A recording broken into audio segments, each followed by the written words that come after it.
I want you to get a mental image of 100 young men standing in a line. These men are all 25 years of age. The world is ahead of them. Each of them has as much opportunity as the rest. They live in the richest country on earth, truly a land of abundance. Now, answer this question. What will have happened to these 100 young men by the time they're 65 years of age? In other words, let's turn the clock ahead 40 years. What do you think will have happened to these 100 men who started even at age 25? It's interesting, isn't it? Well, here are the statistics. By the time they're 65, 1 will be rich. 4 will be independent for life. 5 will be working. 36 will be dead. 54 will be dependent. Let me repeat those figures so that you can get them firmly in your mind. 40 years after 100 young men start even at age 25, 1 is rich. 4 are independent. 5 will be working. And all the remaining survivors, 54, will be dependent on others or an agency for their support. So 5% makes the grade in life. This is the top 5%, and hence the title of this record. To ask you if you want to belong to the top 5% is really unnecessary. Of course you want to belong, and perhaps you already belong. When you discovered that only 5% of our people make the grade financially, were you shocked? You should have been, because this is really a serious indictment. Look at it this way. If you practiced playing the piano 8 hours a day, 40 hours a week, 50 weeks a year, for 40 years, I know you'll agree that you would be an accomplished pianist. Or what if you practiced anything, 8 hours a day, 5 days a week, 50 weeks a year for 40 years? Medicine, law, selling, agriculture, teaching, carpentry, writing, anything at all. In 40 years, you can become an expert at anything, right? Of course.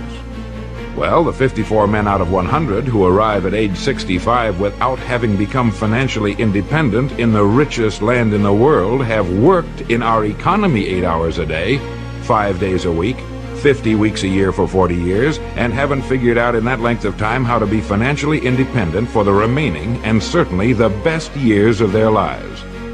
Why? How is this possible? Financial independence is certainly not a matter of luck. It's a simple matter of planning. How much money do you suppose the average man earns in 40 years? Well, going by present statistics, a man of even very average income should earn in excess of $200,000. That's a fifth of $1,000,000. That's a fortune. Where does it all go? Well, while you're pondering this question, let me tell you what the experts say. They say that only 5% makes the grade because that's the group that does not conform. That's the group that does not follow the crowd. Let's take a quick look at conformity today and see what it can mean. If we conform, that is, if we act like everybody else, the odds are about 95 to 5 that we'll miss the boat too. Why do people conform? Well, not too long ago, the great Nobel Prize-winning Dr. Schweitzer was asked in London, "Doctor, what's wrong with men today?" And the great doctor replied, "Men simply don't think." And that's the answer. Men conform because it seems like the easy thing to do, and because they've been taught to conform. From the time they were born, all through school, they were told what to do. They wanted to be liked, to belong to the group. They dressed, played, and acted like the other children. They didn't want to be different because children are sometimes cruel to those who are different. They spent, let's say, at least 18 years learning to conform to their group. Then came the service. Again, they were told what to do. Again, they must conform. Suddenly, a man is out of service, out of school, and on his own for the first time. Now, what's the most natural thing in the world to do? Right, it's to look around and see what the other fellows are doing. Since we've always been told what to do, why should we start thinking for ourselves at age 25?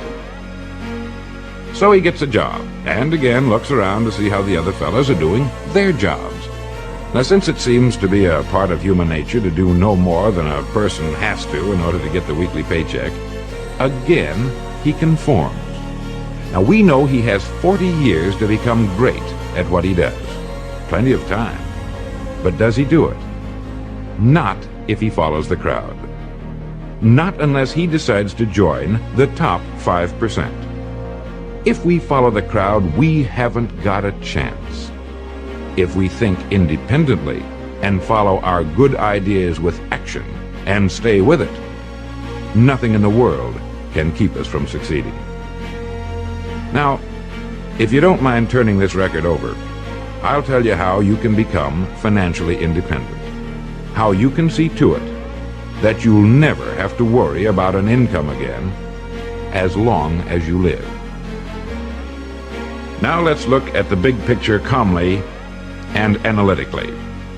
Since statistics prove only 5% makes the grade financially, in a country where there's more than enough to go around, all the rest must be doing something wrong. And what do the leading educators and experts say is wrong with most people today? They just don't think for themselves. They simply do not look at life as a complete thing with a beginning, a middle, and an end. Well, it's obvious then that if we don't want to conform, because by conforming we miss the financial boat, we must think. We must think now, before it's too late. There are only two things that can contribute to financial success. The first is the work we do for a living, and the second is the amount of money we save, since it's only by saving money that it can be accumulated and put to work for us. You see, by logically following the whole thing through, step by step, we get rid of all confusion, doubt, and guesswork, and we're left with two jobs that anyone can handle. One, the work we do for a living, and two, the money we can save. Now let's take them in order. First, the job. Naturally, I have no way of knowing what it is you do for a living or what your circumstances happen to be. But more than 20 years of research have proved one thing. No matter what your job may be at this moment, it holds the key to your future. It contains the road to greatness if it's handled in a certain way. There's no such thing as a job that is not loaded with hidden opportunities. From checking hats to laying bricks, from working in a factory to selling shoes, whether you work for someone else or for yourself, there is hidden in your daily work more opportunity than you could develop in a lifetime, if you will look for it. How many ideas do you think you could get in a single day if you really started to think? 5, 20, 100? Well, have you ever stopped to think that one idea can make you rich? How do you think your job will be handled 10 years from now? Can you do it that way now? What improvements will be made in your industry during the next 50 years? You know that improvements are inevitable. Someone's going to have to come up with them. Why not you? What's the history of your job? How did it begin? How did your industry begin?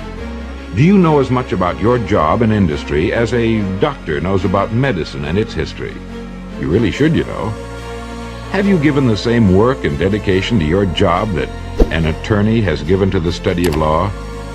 You see, whatever it is that you do for a living is your profession. There's no such thing as one job or profession being more honorable or better than any other. It is all in the way we look at what we do. It is our attitude that makes the difference.